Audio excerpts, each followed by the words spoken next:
శ్రీ గురుభ్యో నమ. మేషరాశి వారి ఫలితాలను చూచినట్లయితే అశ్విని 1, 2, 3, 4, భరణి 1, 2, 3, 4, కృత్తిక 1వ పాదములకు రాశి మేషరాశిగా అగుచున్నది.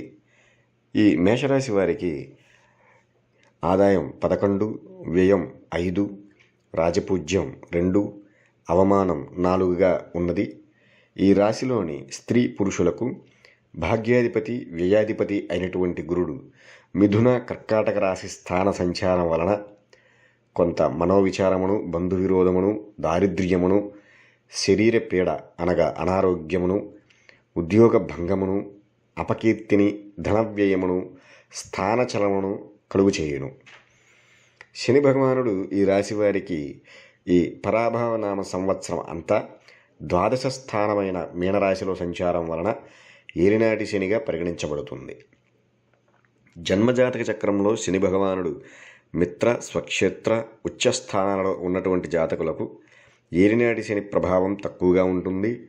అలాగే జన్మజాతక చక్రంలో శని భగవానుడు శత్రు నీచ స్థానంలో గనక ఉన్నట్లయితే ఆ జాతకులకు ఏలినాటి శని ప్రభావం ఎక్కువగా చూపించే అవకాశం ఉంటుంది.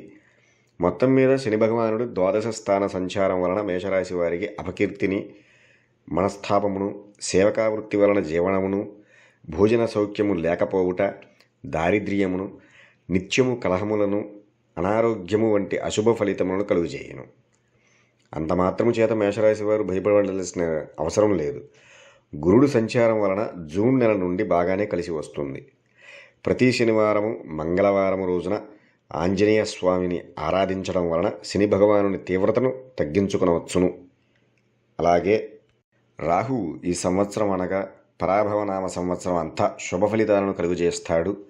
వ్యవసాయంలో మంచి పంట దిగుబడినిస్తుంది. పాడి పశువుల నుండి మంచి లాభాలు పొందుతారు. వివాహం కాని వారికి వివాహం జరుగుతుంది. అలాగే ఉద్యోగులు ప్రస్తుతం చేస్తున్నటువంటి ఉద్యోగాలు చేసుకోవడం చాలా ఉత్తమం. కొత్త ఉద్యోగం, ప్రమోషన్స్ కోసం ఎదురుచూసే వారికి నిరాశ మిగిలే అవకాశం కలదు.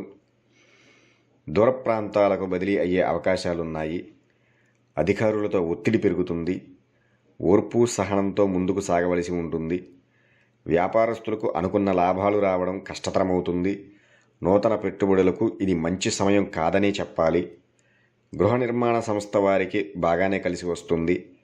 ఈ సంవత్సరం మిగతా వ్యాపారాలకు అంత అనుకూలంగా లేదని చెప్పవచ్చు. ఇక విద్యార్థులకు గురుబలం బాగుండటం వలన మంచి మార్కులతో ఉత్తీర్ణులవుతారు. పోటీ పరీక్షల యందు మంచి ర్యాంకులు సాధిస్తారు. కోరుకున్న కాలేజీలలో సీటు పొందుతారు. విద్యార్థులకు ఈ పరాభవనామ సంవత్సరం అద్భుతంగా ఉంటుంది అని చెప్పవచ్చు. మొత్తం మీద ఈ రాశి వారికి ఈ సంవత్సరం మంచి ఫలితాల కన్నా చెడు ఫలితాలు అధికం అని చెప్పవచ్చు.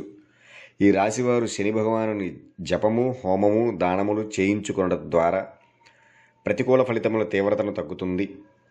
మేషరాశి వారికి శ్రీ పరాభవనామ సంవత్సర ఫలితాలు ఈ విధంగా ఉండబోతున్నాయి. ప్రతి మాసం నందు మాస ఫలితాలు, వాటి పరిహారాలు పంపడం జరుగుతుంది. మా ఛానల్ను సబ్స్క్రైబ్ చేసుకున్న వారికి మేము పెట్టే వీడియోలు వెంటనే మీకు అందుతాయి. కావున సబ్స్క్రైబ్ చేసుకోగలరు. ఓం నమః శివాయ.